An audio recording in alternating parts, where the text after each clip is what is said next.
back to the show, everybody. Here at the Florence River Park today, doing a quick review on the Goal Zero Nomad 7. I carried that solar panel with me last year, 4,000 miles across the country, and it really worked out well. I don't really plan on switching up solar panels or power supplies for this year. I was going to go crazy on the Surly Krampus and put a dynamo hub on there with a sine wave light, but I've decided not to. I'm just going to kind of go with the gear I have, the lights I have, and the solar panel that worked fine for me last year. So I'll just give you a quick rundown of the solar panel, what it has to offer, and the battery charger system I'll be taking with me this year. Goal Zero Nomad 7 comes with two little carabiners to attach to your backpack or your bicycle or whatever you need to attach to it. It has a pocket in the back. You can put the carabiners in there when you're not using it. You got a wire tucked in there for a USB port. Plug your phone in there, plug your battery chargers in there. You can plug just about anything in there. I find that charging my phone directly to this doesn't really work out, or I don't like charging things directly from the solar panel. I prefer to put it into a battery pack and then charge from there. It just hasn't worked out for me well, or I'm not 100% sure if the charge was working when I plugged directly into this, either GoPro cameras or my phone. I don't like messing with my phone's battery like that, so I prefer to put all the energy from the sun into a battery pack and then charge my devices. Comes with a little kickstand on the back, which absolutely comes in handy. Out on the side of the road, prop it up right into the sun, and it gets good coverage. Although riding under a lot of trees, a green canopy, or like on the Great Allegheny Passage, where you're in basically a green tunnel, this doesn't really work so well. So when there's like lots of tree covers, it kind of gets like intermittent power, obviously. But I mean, if this is sitting in the sun, and you put your hand in front of it and there's a shadow of your hand on this solar panel, it starts blinking like it's not getting all the energy that it could be. So it's a little bit sensitive, but in good light, you will absolutely get power fast. I carried this with me last year for 4,000 miles, guys, and it lasted the whole time and had power for me every time I needed it. Anytime it was a sunny day, I would throw this out there and start topping off the battery packs if I could. Last year I rode with two battery packs. This is a Joe-Way.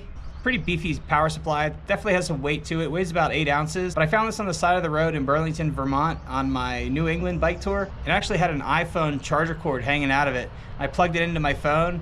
My phone clicked on, started charging right away, and away I rode. But not a bad ground score. But I also had with me like a Walmart On. I bought this in Missouri, I think. It was like $10, just so I could keep the batteries on the camera charged up. So the On battery charger is absolutely not compatible with the Goal Zero Nomad 7. This is only good for, charging up if you hit a pavilion and there's a power outlet. You can top it off, or if you're in a hotel room or a campground. You really got to get power from a 120 volt source, like a LAN source.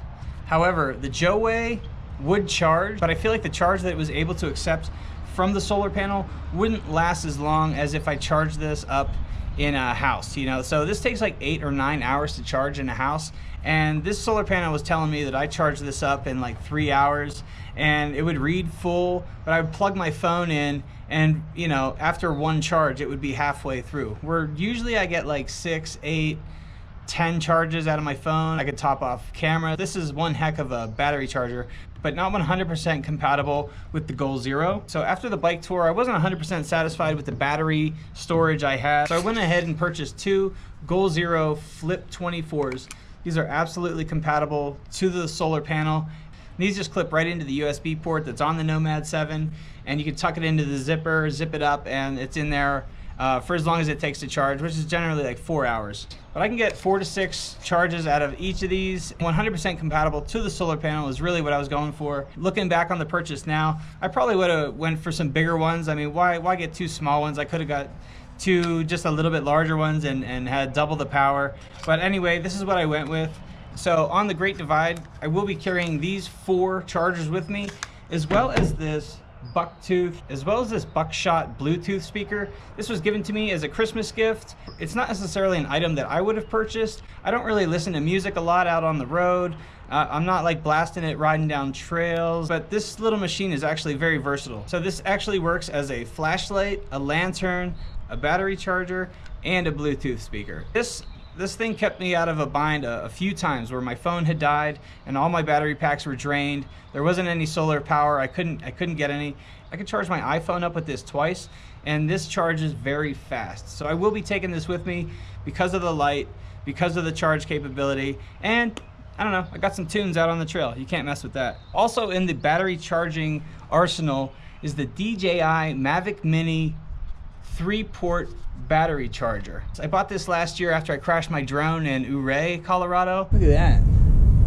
What? I was able to contact a subscriber. They drove me to Grand Junction. I bought the only Mavic Mini that they had left in stock. It just happened to be this souped up edition, came with a big case, 3 batteries and the charging port, and it was a little bit more expensive. It was a little bit more than I wanted to spend, but I wanted to be able to film drone footage for the rest of the trip, so I bit the bullet and I went ahead and bought the drone. And I'm glad I did. You know, hindsight's 20/20. This was absolutely a good purchase for me. I didn't realize at the time that the 3 battery port acts as a battery charger. So this will actually charge my phone, my cameras, and anything else I need to charge up. You just plug in a USB port right there, USB-C right there, you just plug right in and you can charge your phone several times out of these batteries, guys. 3 batteries is an hour of flight time, so that's 20 minutes the drone can be up in the air. This will absolutely charge my phone, I would think like more than 10 times. I'm just gonna use this as a backup, but it's great to have. So I'm basically trying to always be charging 5 cameras, a drone, an iPhone, and my Garmin. So this is it, guys, and it's ridiculous. Oof. 3.4 pounds, guys. That's including all the battery chargers and the Nomad 7. That's steep. That's steep. But I'm going to try to, you know, keep everything charged up and try to film everything that I possibly can out on this and get great footage for you guys. Very happy with the Goal Zero Nomad 7. I'll be using it in a month and a half here on the Great Divide mountain bike route, and I hope to use it on many trips in the future. I give the Goal Zero Nomad 7 a great review. It's absolutely a great piece of gear. You will absolutely be getting the power that you need on sunny days. This won't let you down. But anyway, thanks for watching, guys, and we'll catch you on the trail.